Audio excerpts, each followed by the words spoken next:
गणगौर तीज की कथा। गणगौर कथा के अनुसार एक बार भगवान शिव और माता पार्वती नारद जी के साथ भ्रमण के लिए निकले। उस दिन चैत्र शुक्ल तृतीया का दिन था। एक गांव में वो पहुंचे। उस गांव की गरीब महिलाओं को जब उनके आने की खबर मिली तो वे थाल में हल्दी और अक्षत लेकर उनके स्वागत के लिए पहुंच गईं।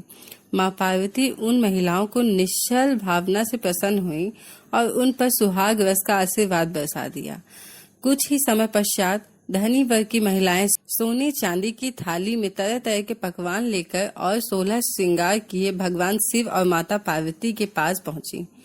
इन स्त्रियों को देखने के बाद भगवान शिव ने माता पार्वती से प्रश्न किया कि तुमने तो सारा सुहाग रस निर्धन वर्ग की महिलाओं को दे दिया, अब इन्हें क्या दोगी? इसके जवाब में माता पार्वती ने कहा, उन स्त्रियों को ऊपरी पदार्थ से निर्मित रस दिया। मैं इन महिलाओं को अपनी उंगली चीरकर रक्त छिड़ककर सुहाग का वरदान दूंगी। तब माता पार्वती ने उन महिलाओं को आशीर्वाद दिया कि वे वस्त्र आभूषण और बाहरी मोह माया का त्याग कर अपने पति की सेवा तन मन और धन से करेंगी। उन्हें अखंड सौभाग्य की प्राप्ति होगी। इस घटना के बाद पार्वती माँ भगवान भोलेनाथ से आज्ञा लेकर नदी में स्नान करने चली गईं। माता ने स्नान के बाद बालू से भगवान शिव की मूर्ति बनाई और उनकी पूजा की। 2 कण बालू का भोग लगाया। इतना सब करते करते पार्वती जी को काफी समय लग गया। काफी देर बाद जब वे लौटकर आईं तो महादेव जी ने उनसे देर से आने का कारण पूछा। उत्तर में पार्वती जी ने झूठ ही कह दिया कि वहाँ मेरे भाई भवाज आदि मायके वाले मिल गए, उन्हीं से बातें करने में देर हो गई। तब महादेव जी तो महादेव हैं, वे कुछ और ही लीला रचना चाहते थे। अतः उन्होंने पूछा, पार्वती तुमने नदी के तट पर पूजन करके किस चीज का भोग लगाया था और स्वयं कौन सा प्रसाद ग्रहण किया था? तब पार्वती जी ने फिर झूठ बोल दिया, मेरे भाई ने मुझे दूध भात खिलाया, उसे खाकर मैं सीधी यहाँ चली आई।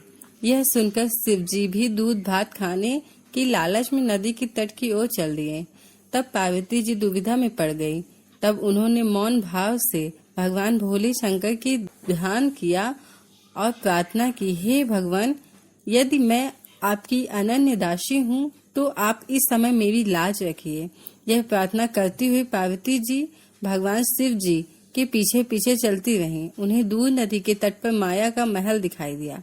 उस महल के भीतर पहुंचकर वे देखती हैं कि वहां शिव जी के साले और सलहज आदि सा परिवार उपस्थित है। उन्होंने गौरी और शंकर की भाव भीना स्वागत किया। वे 2 दिनों तक वहां रहे। तीसरे दिन पार्वती जी ने शिव से चलने के लिए कहा। तब शिव जी तैयार न हुए, वे अभी और रुकना चाहते थे। तब पार्वती जी उठकर अकेली ही चल दी। ऐसी हालत में भगवान शिव जी को पार्वती के साथ चलना पड़ा। नारद जी भी साथ साथ चले। चलते चलते वे बहुत दूर आ गए।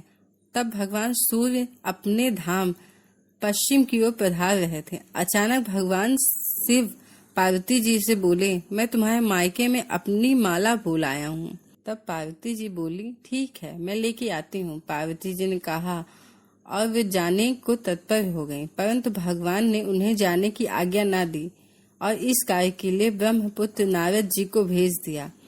परंतु वहां पहुंचने पर नारद जी को कोई महल नजर न आया। वहां तो दूर दूर तक जंगल ही जंगल था, जिसमें हिंसक पशु रहते थे।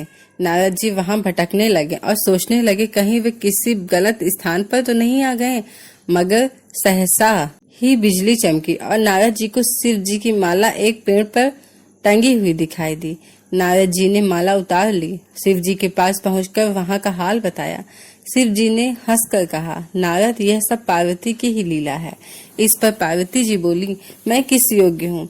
तब नारद जी ने सिर झुकाकर कहा, माता, आप पार्वती हो, आप सर्वश्रेष्ठ हो, आप सौभाग्यवती समाज में आदि शक्ति हो। यह सब आपकी पतिव्रत का ही प्रभाव है। संसार की स्त्रियां आपके नाम स्मरण मात्र से ही अटल सौभाग्य प्राप्त करती हैं, समस्त सिद्धियों को बनाकर मिटा सकती हैं। तब आपके लिए यह कर्म कौन सी बड़ी बात है? महामाया, आप गोपनीय पूजन अधिक शक्तिशाली तथा सार्थक होता है। आपकी भावना तथा चमत्कार पूर्ण शक्ति को देखकर मुझे बहुत प्रसन्नता हुई है। मैं आशीर्वाद रूप से कहता हूँ कि जो स्त्रियां इस तरह गुप्त रूप से पति का पूजन करके मंगल कामना करेंगे, उन्हें महादेव जी की कृपा से दीर्घ आयु वाले पति का संसर्ग मिलेगा। ये थी गणगौर तीज व्रत की कथा। प्लीज मेरे चैनल को सब्सक्राइब करिए, लाइक कमेंट शेयर करिए। Thanks for watching.